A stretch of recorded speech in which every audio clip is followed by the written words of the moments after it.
हमने आपको बताया था जिस दिन भारतीय अपनी पर आएंगे भारत सरकार को कुछ करने की ज़रूरत नहीं पड़ेगी। आपने कनाडा का हाल देख लिया होगा।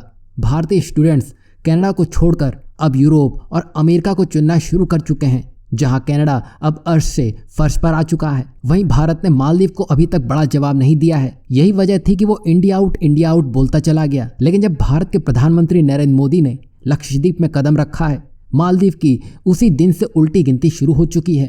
क्योंकि जब से पीएम मोदी ने भारत और दुनिया भर के सैलानियों को लक्षद्वीप घूमने का न्योता दिया है, तभी से मालदीव के लोग और वहां की सरकार ने भारत को गालियां देना शुरू कर दिया है। और बौखलाहट में अब मालदीव के लोग बोल रहे हैं कि भारत के लोगों को हमारे देश में आने की कोई ज़रूरत नहीं है। और मालदीव के एक मंत्री ने तो भारतीय लोगों की तुलना गोबर से कर दी है। ये सभी लोग भारतीय सैलानियों को नीच बोल रहे हैं। वहीं अगर आपको गुस्सा आ रहा है तो आपका अगला लक्ष्य भारत का लक्षद्वीप होना चाहिए। और लक्षद्वीप की पॉपुलैरिटी के कारण ही अब मालदीव के लोग और वहां के मंत्रियों ने नीच हरकत करना शुरू कर दिया है। पर वो ये भूल चुके हैं कि जब भारत के 140 करोड़ लोग एक साथ आगे चल देंगे तो फिर जो सोशल मीडिया में मालदीव को लेकर जो माहौल बनेगा, उससे मालदीव का टूरिज्म कहाँ जाता हुआ दिखाई देगा, आप खुद ही समझ सकते हैं। यही वजह थी कि लक्षद्वीप भारत में ट्रेंड कर रहा था और एकदम से ये बॉयकॉट मालदीव में बदल गया। यही नहीं, कुछ समय बाद ये ट्रेंड एक्सप्लोर इंडियाज आइलैंड में पहुंच गया। जैसे कि भारत में जो आइलैंड्स हैं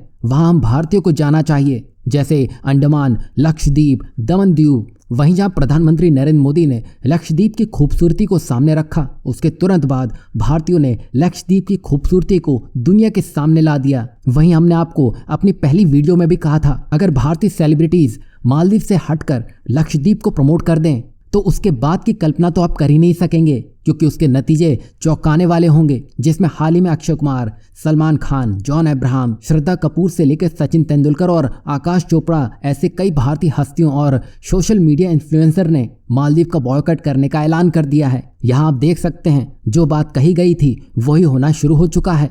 और जिस तरह भारत को लेकर मालदीव के लोग और मालदीव की सरकार सामने आ रही थी, उसके जवाब में मालदीव के विपक्षी पार्टी के नेता और पूर्व प्रधानमंत्री ने कहा है कि भारत के साथ ऐसा मत करिए, भारत हमारा करीबी दोस्त है। ऐसे बयानों से मालदीव को बड़ा आर्थिक झटका भी लग सकता है। यही वजह थी कि जहां 8000 भारतीय मालदीव जाने की तैयारी में थे, उन्होंने अपनी टिकट ही कैंसिल करवा दी है। वहीं 2500 से ज़्यादा प्लेन की टिकट कैंसिल हुई हैं, साथ ही होटल बुकिंग तक कैंसिल हुई है।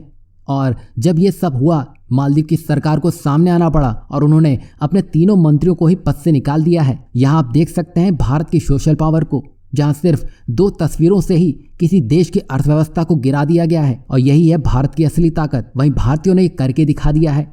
आप देख सकते हैं जब भारतीय साथ आ जाएं तो भारत से भिड़ने या टक्कर लेने के बारे में कोई सोच भी नहीं सकेगा। और भारतीयों के इस एक कदम से हम भारत के बड़े विदेशी मुद्रा भंडार को भी बचा सकेंगे। वहीं अगर भारतीय भारत की डेस्टिनेशन को फर्स्ट प्रायोरिटी देंगे तो इससे भारत की टूरिज्म इंडस्ट्री को बढ़ावा मिलेगा, जिससे लोगों को डायरेक्ट और इनडायरेक्ट जॉब मिलते हुए दिखाई देंगे। ऐसा होगा तो टूरिज्म के माध्यम से भारत में कई सारे जॉब्स के ऑप्शन खुलते हुए दिखाई देंगे। वहीं भारतीयों की तरफ से जो टिकट्स और होटल बुकिंग कैंसिल की गई है, उसमें मालदीव को 24 घंटे में ही 100 करोड़ के ऊपर का झटका लग चुका है।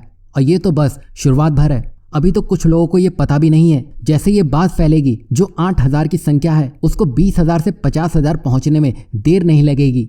ऐसा हुआ तो मालदीव 1 महीने के अंदर ही 1000 करोड़ रुपए से ऊपर का झटका लगता हुआ दिखाई देगा। फिर क्या ये मोटी रकम मालदीव को चीन, रूस या फिर तुर्की दे पाएंगे?